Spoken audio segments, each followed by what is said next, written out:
여러분 안녕하셨습니까? 오늘은 초암해져서 선다락 중에서 다화는 법기로 승화되었다. 법기로 승화된 다환에 대해서 함께 공부를 해보겠습니다. 다환은 법기요, 법의 그릇이요, 진리를 담는 그릇이요, 구도, 도를 구하는 상징물이다. 이런 말씀을 드린 적이 있습니다. 우리는 흔히 말하기를 다화는 막사발이다. 이래, 막사발. 막사발이다. 막사발이라는 말은 일본의 미술평론가 야나기 무네요시라는 분에 의해서 나온 말입니다. 막사발이라는 뜻도 어떤 뜻인지도 모르면서 그저 천한 그릇으로 서민들의 막 쓰는 그릇으로 이해를 하고 있습니다. 여러분 어떤 근거로 해서 어떤 것을 근거로 해서 그렇게 판단 내리시는지요? 판단 내릴 근거가 없습니다. 조선시대 때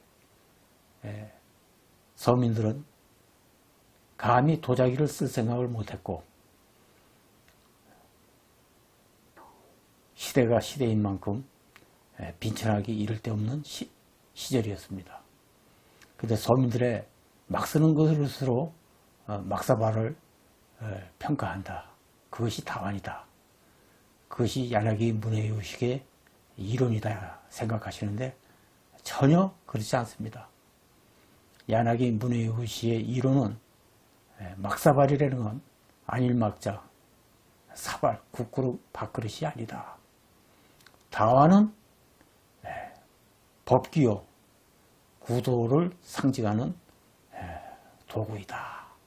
여기에서 출발을 했습니다. 그래서 여기에 맞는 그릇을, 찻사발을 구하기 위해서 초기다인, 샌노누키다인들은 분철주야 연구를 하고 매진을 했습니다. 찾게 되었죠. 그 중에서 조선의 다환이, 조선의 사발이 다환으로서 가장 적합함을 발견하게 된 거죠. 그럼 어떻게 발견했느냐? 어떤 이론적 근거를 가지고 조선의 사발을 다환으로, 법기로, 구도의 상징으로 파악했느냐? 무사시 귀인이다. 일 없는 것이. 일 없는 것이 아주 귀한 일이다. 무사라는 말은 여기서 일체 자기를 끊고 스스로의 본연 안에 안주하는 것, 스스로의 본연 안에 스스로의 본연에 안주하는 것, 본연에 안주하는 것, 이것이 무사다. 무사시, 일 없는 일이 귀한 사람이요. 일 없는 사람이란 뭐냐? 조작이 없고 단막 조작, 평상 그대로의 삶을 사는 사람을 일컬어서 무사시 귀인이다. 이렇게 이제 얘기를 했어요. 이 이론을 근거로 가지고 다환을 찾기 시작했습니다. 다환을 찾아보니까 거기에 걸맞는 다환이 조선의 사발이 아주 걸맞더라 이거죠. 왜 조선의 사발이 걸맞았느냐? 마치 조선의 사발은, 다환은 만덕조장을, 만가지 덕의 존상을, 만가지 덕의 모양을 갖추고 있다. 이렇게 이제 파악을 한 겁니다. 또 조선의 사발은 영혼이 닿는 자리를 잘 구성하고 있다. 이걸 구연이라 그래요. 입술 닿는 자리라 그래요. 다환 용어로서는 구연, 입술 닿는 자리라 그래. 그 자리가 뭐냐? 영혼이 닿는 자리다. 차를 통해서 인간이 만나야 될 부분은 영혼이 닿아야 된다. 진심이 닿아야 된다. 그래서 영혼이 닿는 자리다. 다화는 우리가 걸어가야 될 인생길이다. 이렇게 이제 파악한 거예요. 이것을 이제 다도용어로, 다완용어로 산도라 그래. 산도. 높고 낮음이 있다. 이게 산길처럼. 그것이 바로 인생길이다. 다완을 파악할 때 이렇게 이제 파악을 한 겁니다. 인간 중심의 자리다. 다완의 허리라고 하는 거, 요라고 하는 거, 허리 요자. 인간 중심의 자리다. 흔들림이 없어야 된다. 흔들림이 없어야 된다. 다완에서 또 죽절이라고 하죠. 죽절. 죽절. 대나무 마디, 대마디처럼 생긴 부분이 있습니다. 여기에 대한 강의는 제가 했기 때문에 오늘은 여기에 대한 시간을 할애를 하지 않겠습니다. 죽절은 뭐냐? 지조의 상징이다. 지조의 상징이다. 또 두건이라고 있습니다.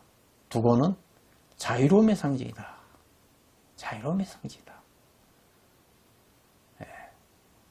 다 건납이라 수건건자, 거꾸납자. 이것은 자치마저 쓸어버리는 무주상의 상징이다. 무주상. 머무름이 없는 자치마저 쓸어버리는 무주상의 상징이 다건납이다. 다전납이라 화살전자. 무한 속에 무량한 부처를 상징했다. 그래서 끝으로 다류라고 했습니다. 다류는 마음에 꽃을 피웠다. 마음이 열렸다. 깨달았다. 이런 상징을 가지고 있다. 지금 강의를 들으신 분은 이러한 용어가 생소할 줄 압니다. 그리고 다완의 피부는 심상을 말한다. 마음의 모양을 말한다. 이렇게 구분을 져가지고 여기에 가장 이산적인 찻사발을 찾던 중에 조선의 사발이, 조선의 고려다완이 바로 여기에 걸맞다고 판단한 겁니다. 그 대표적인 예가 일본의 국보로 되어 있는 기자의몽이라는 다완이다.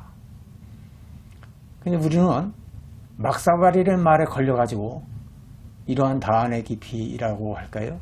인생의 깊이라고 할까요? 다도의 깊이라고 할까요? 이런 것을 바로 알기도 전에 그만 편견에, 치우친견에 노예가 되고 있습니다. 노예가 되고 있을 뿐만 아니라 사견까지 더해서 다도 발전에 대단한 어려움을 겪고 있다. 분명히 우리 인생에 있어서 모두는 다 소중한 존재입니다. 장사를 하던, 농업을 하던, 상업을 하던, 신앙을 하던, 초암처럼 다도를 전문적으로 공부하던 각자의 분야는 소중하고 고귀한 것이다. 그러나 각자의 분야에서 느낄 수 없는 인생, 생명이 없는 삶, 과연 여러분 어떤 가치가 있을까요? 중요한 것은 모든 분야가 그렇듯이 인생의 깊이를 담을 수 있는 구도의 정신이 정말 중요한 겁니다. 구도의 정신이란 보다 더 높은 차원의 삶을 말한다.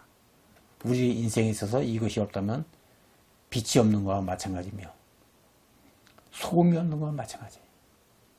어둠 속에 헤맬 것이고 부패되어 갈 것이다. 여러분은 어떻게 생각하십니까?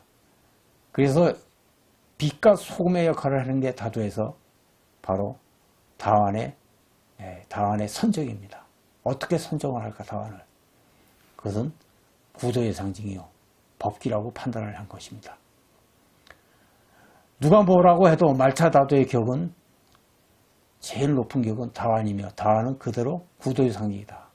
이 땅에 구현된 다환의 시초는 수행자들이었으며 수행자들은 다환의 대중의 뜻을 담아 하합을 강조했고 그리고 이치를 표현해 방울방울이 부처님의 화연으로 불국정토를 건설해왔다. 불국정토를 건설했다는 건 뭐냐면 가장 이상세계를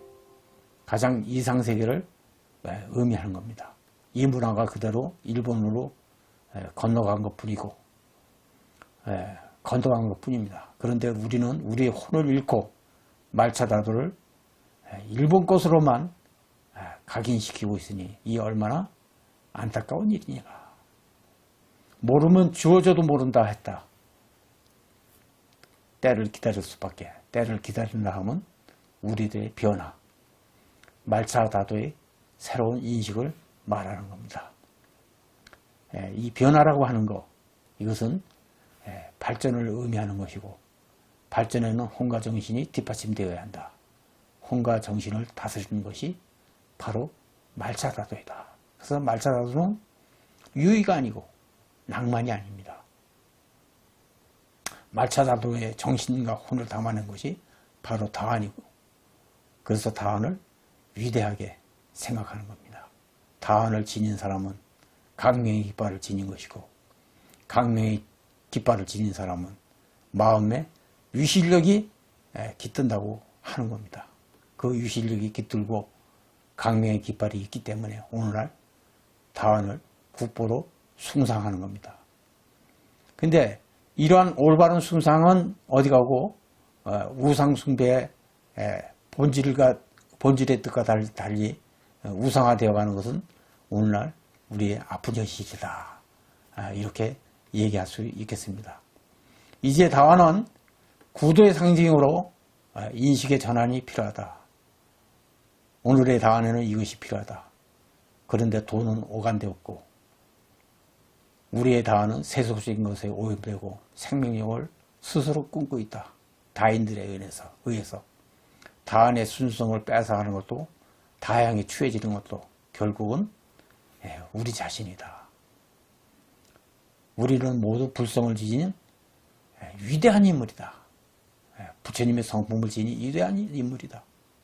순수성을 바탕으로 묵묵히 길을 가고 마음 공부를 해갈 때 단은 마시지 않아도 향은 영원히 존재한다는 사실을 잊어서는 안 됩니다. 그 길이 바로 다환을 진정으로 활용하는 길은 법기로 파악하고 구도의 상징으로 이해되었을 때 다환을 통해서 우리도 만덕준성의 덕을 지니는 것이 아니겠느냐. 그 만덕준성의 길은 다도의 핵심은 마음을 닦는 자리이다.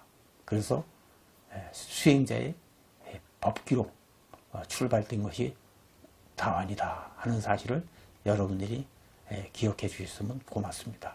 오늘 강의는 여기서 마치겠습니다. 대단히 감사합니다.